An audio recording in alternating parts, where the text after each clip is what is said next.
Hi guys, I man के welcome two DG family. देखिए, जो आज हम का लेक्चर है हमारा, उसमें हम फॉर्मूलाज ऑफ इंडेफिनिट इंटीग्रल्स हैं, उसके जो जितने भी फॉर्मूले हैं उनका रिवाइजन करेंगे। रिवाइज करने का लिए इसलिए बोल रहा हूँ कि पहले मैंने फॉर्मूले ये पढ़ा दिए 12th क्लास में, यहाँ पर हम रिवीजन करेंगे। देखिए, जो भी डिफेंस की एग्जाम हो रही है, जेई की हो रही है, तो इन फॉर्मूलों का डायरेक्टली नहीं तो इनडायरेक्टली यूज होता है। डिफेंस की एग्जाम में तो डायरेक्टली इनका यूज होता है, तो इसलिए आपको फॉर्मूला रिवाइज करना बहुत ज़रूरी है। जितने भी फॉर्मूले हैं, 40 के करीब फॉर्मूले हैं, सारे मैंने यहाँ पे राइट डाउन कर रखे हैं, कैसे यूज होता है और किस तरीके से इन फॉर्मूलों को ऑपरेट करके आप क्वेश्चंस को सॉल्व आउट करते हैं। ये जो हमारी क्लासेज आ रही है, लेक्चर सुनने मैंने आपको बताया है। इस लेक्चर में हम सिर्फ फॉर्मूलों का रिवीजन करेंगे और किस तरीके से फॉर्मूलों को ऑपरेट करके किसी क्वेश्चन को सॉल्व आउट करते हैं, ये लेक्चर में हमने पढ़ लिया है। फर्स्ट फॉर्मूला है integration of x the power n dx। देखिए, x the power n dx equal to होता है x the power n+1 upon n+1 plus c, where n not equal to रहना माइनस से 1 के। n की value -1 के equal नहीं रहनी चाहिए। अगर n की वैल्यू -1 के इक्वल हो गई तो ये बन जाएगा इन्फिनिटी, इसलिए n की वैल्यू कहाँ नहीं रहनी चाहिए, -1 के इक्वल नहीं रहनी चाहिए। अब देखिए, n की वैल्यू जब -1 होती है तो इंटीग्रेशन क्या रहेगा, इसके लिए सेकंड फॉर्मूला है। सेकंड फॉर्मूला है इंटीग्रेशन ऑफ 1/x dx। अगर इंटीग्रेशन ऑफ 1/x dx है तो डायरेक्ट फॉर्मूला होता है log x। क्या होता है, log mod of x plus c। Third formula है integration of e the power x। Integration of e the power x का लिए इंटीग्रेशन करो, डिफरेंशिएशन करो, कुछ भी करो, e दी पावर x का integration same e the power x plus c रहेगा। फिर है integration of a the power x dx। Integration of a the power x dx है तो a दी पावर x का इंटीग्रेशन होता है a the power x upon log a plus c। फिर है integration of sin x। Integration of sin x का होता है माइनस के cos x प्लस c। फिर है integration of cos x। Integration of cos x dx equal to होता है sin x प्लस c। और integration of sec square x dx equal to होता है tan x प्लस c, क्योंकि tan x का differentiation क्या होता है, sec square x। Next, integration of cosec square x dx equal to होता है माइनस के cot x प्लस c, क्योंकि cot x का जो इंटीग्रेशन जो डिफरेंशिएशन होता है वो होता है माइनस के cosec square x plus c। फिर है integration of sec x tan x dx। देखिए, integration of sec x tan x dx का होता है sec x प्लस c, क्योंकि sec x का जो डिफरेंशिएशन होता है वो क्या होता है, sec x tan x। फिर है integration of cosec x cot x dx। तो integration of cosec x cot x dx का क्या होता है, माइनस के cosec x प्लस c, क्योंकि cosec x का इंटीग्रेशन जो डिफरेंशिएशन क्या होता है, माइनस के cosec x cot x। Next देखिए, integration of dx upon 1 plus x square, इसका क्या होता है tan inverse x plus c। देखिए, tan इनवर्स x का डिफरेंशिएशन क्या होता है, 1/1 प्लस एक्स स्क्वायर। जो इन डिफरेंशिएशन है वो इंटीग्रेशन का डायरेक्टली इनवर्स है, तो यहाँ पर आप इसको यूज भी कर सकते हो। फिर देखिए, integration of dx upon 1 plus x square अगर माइनस में है तो इसका क्या होता है, cot inverse x plus c।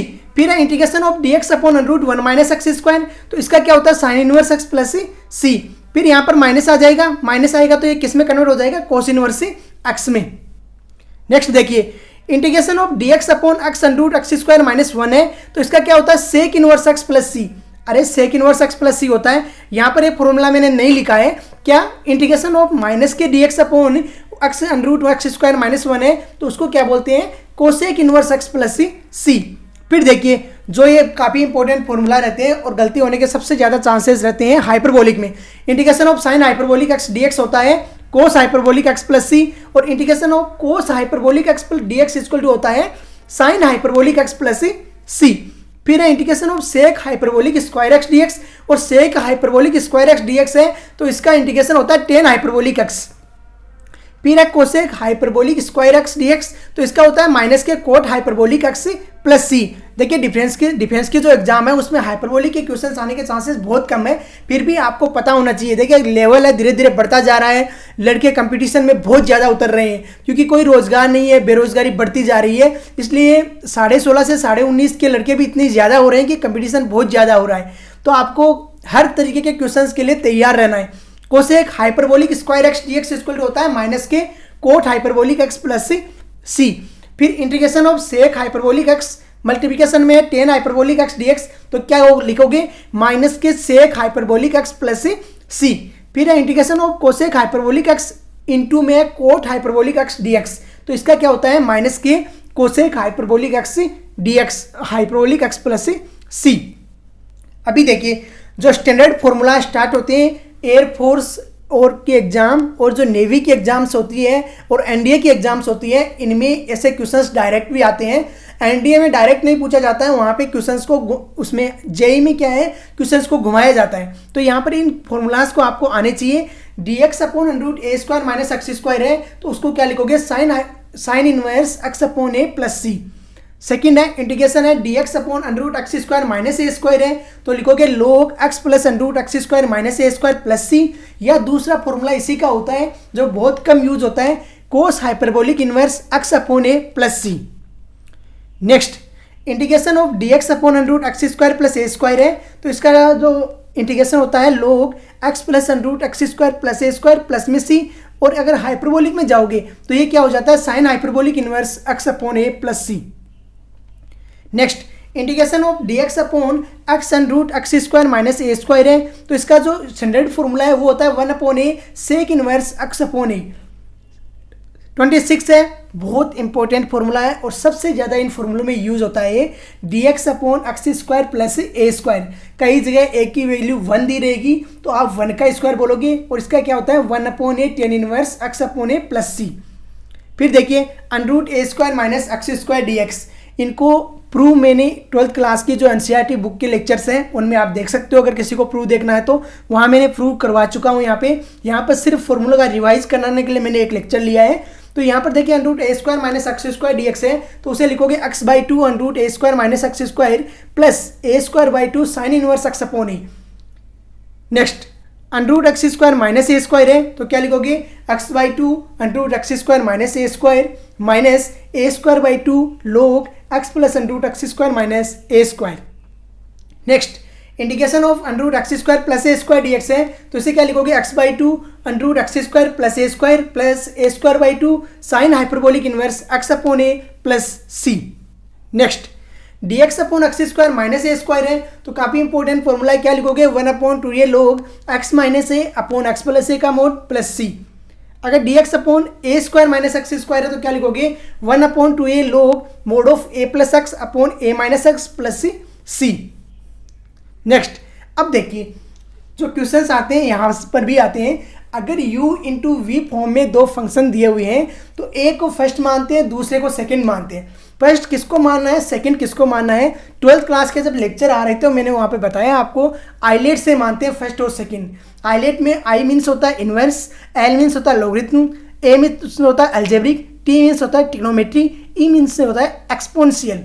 जो आइलेट में पहले आता है उसे फर्स्ट लोगे, जो आइलेट में बाद में आता है उसे सेकंड लोगे। सेकेंड और फर्स्ट लेने के बाद में integration of u into v d x है, तो इसका जो फॉर्मूला होता है u को एज इट इज रखोगे और v का जो dx के रेस्पेक्ट में इंटीग्रेट करोगे। मतलब फर्स्ट को एज इट इज रखा, सेकेंड का integration minus integration of first का डिफरेंशिएशन, इंटीग्रेशन ऑफ सेकेंड का इंटीग्रेशन, फिर टोटल का इंटीग्रेशन।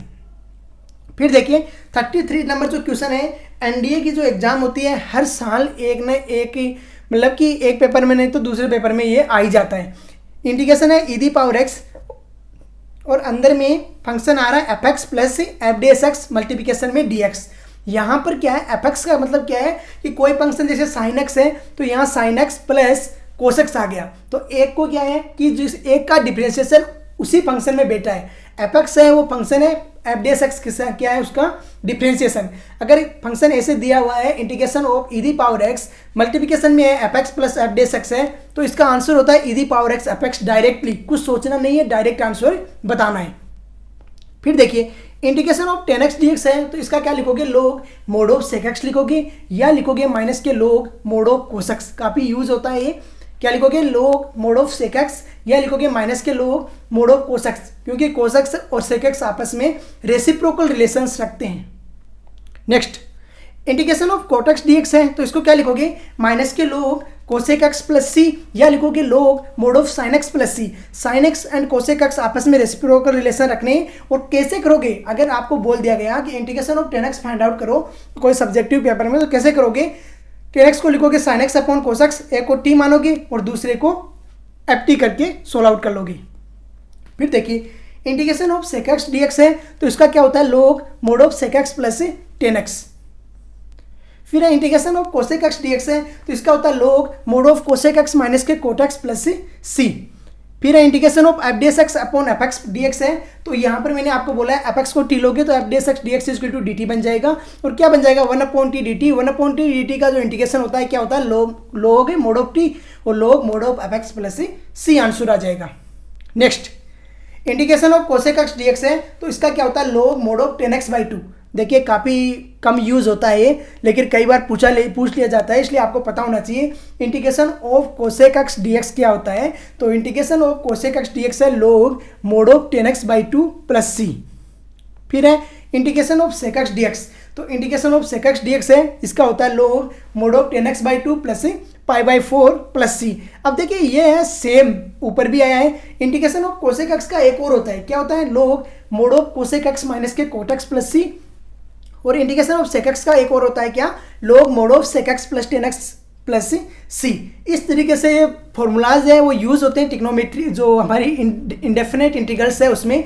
इनके अलावा भी कुछ फॉर्मूलेज हैं जो स्पेसिफिक फॉर्मूलेज हैं वो यूज़ होते हैं, वो मैंने आपको लेक्चर्स में करवा दिए। और किसी को एक्स्ट्रा जो नॉलेज लेना है तो मैं जेई के जो लेक्चर्स आते हैं उनमें देखिए कि किस तरीके से फॉर्मूलों को तोड़ मरोड़ करके यूज़ किया जाता है और ये कॉन्सेप्ट फाइंड आउट किए जाते हैं। तो आज का लेक्चर अब हम यहीं पे फिनिश करते हैं। आई थिंक यू आपने बहुत अच्छे से रिवाइज किया होगा।